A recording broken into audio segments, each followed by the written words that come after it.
I think it's definitely UFOs. Mm. I also just heard on a show, I, th- I think it was Cryptids of the Corn. They were doing some breakdown of the UAP hearings and stuff like Yeah. that, and they brought up that during some of the like documents and stuff that got thrown out, there's a power plant not too far away from, like 15 minutes south from where I had my sighting, where they actually had a whatever they want to SAP submerged, Yeah.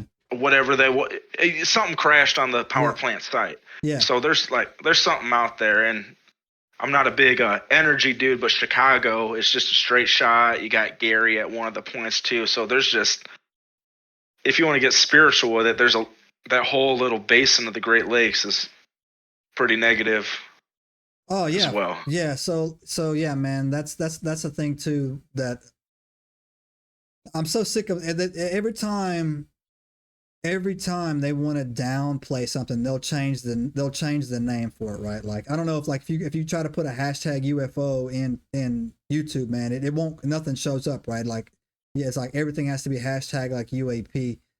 And then again, when they were having these drone sightings and these orb sightings and these plasma sightings, everything was a drone. Everything was a drone. They stopped using the word UFO, right? Hmm. I mean, and to desensitize or normalize or whatever you want to call it, right, to go in there and do it. So but I think that there is 100% a spiritual aspect to all of this, actually, to UFOs, UAPs, whatever you want to call them, man, Dogman, Bigfoots, the Fae, whatever. We're the only thing cut off from that is us. Everything else is fully immersed in there, but like the human being, because probably the calcification of our penile gland in there or whatever, is that we're robbed from our birthright, and then hopefully that's all about the change. But yeah, man, so 100%. I actually think I think it is changing. That's why I think people are starting to see more and more and more stuff, right? So Yeah. yeah, man. So yeah, and It, you're right, man, about that negative energy as well. So yeah, like a lot of these things are not our friends, and I tell people that all the time, man. Another thing why people get upset with me is like, no, they're just misunderstood. And I've never heard of a chill dog man. Like I've heard like one story like of a chill dog man, right? Like so I never heard of it. I, Yeah. I never have either. So So yeah, man. So like yeah, every time I've heard of a story about a dog man is that they're terrifying, right? And I'm like, okay. So, but anyway, so all right, brother. Yeah, all right. Start off good, man. All right. So Chicago, stay out of it, or Michigan, stay out of that area. It's a little too Detroity, but you saw a good side in there. Right? yeah, like everything around it else is pretty nice, and I mean it's starting to get a little bit better. But I Yeah. mean, it's a real quick Google search at which areas are right to go and which ones are All not, right. because half So of it's hood, half of it's country. okay. So it's Yeah. so All right. it, yeah. But I think that has a good start to the feel of this place. So uh, I moved out there. Well, my grandparents lived out there, so I lived out there with them for a little while. Mm-hmm. But then my buddy got a house, so I moved in with him and his wife, just because made the rent cheaper and everything. Well, Right. this property, about 10 acres of woods around it, not a ton, but more than anywhere else around there in this little area. So it was nice. We had a big old yard gated in, and we had all the woods and stuff in the back that we could ever want.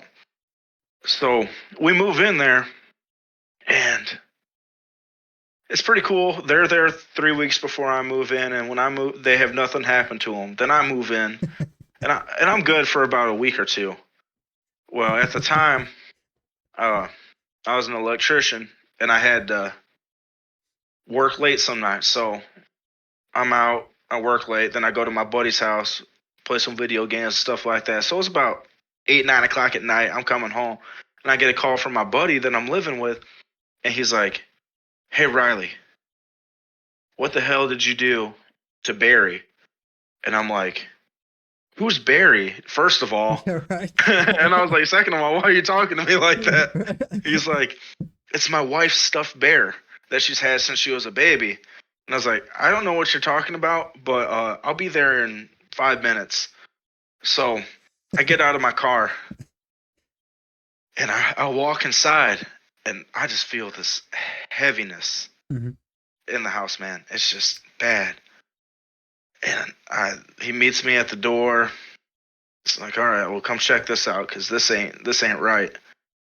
And I walk in their bedroom, and on their bed, they got this stuffed bear, and it's this old stuffed bear, and it's got the like glass, all black button eyes, and the same thing for the nose. And dude, they're ripped out, like not nice. They're ripped out, placed perfectly, how they would be on the face at the feet of the bear, and it's just sitting up in the middle of the bed. Really? Yeah. And in that room, it was like heavy. Subscribe now and turn on the notifications to join us on this extraordinary journey into the unknown.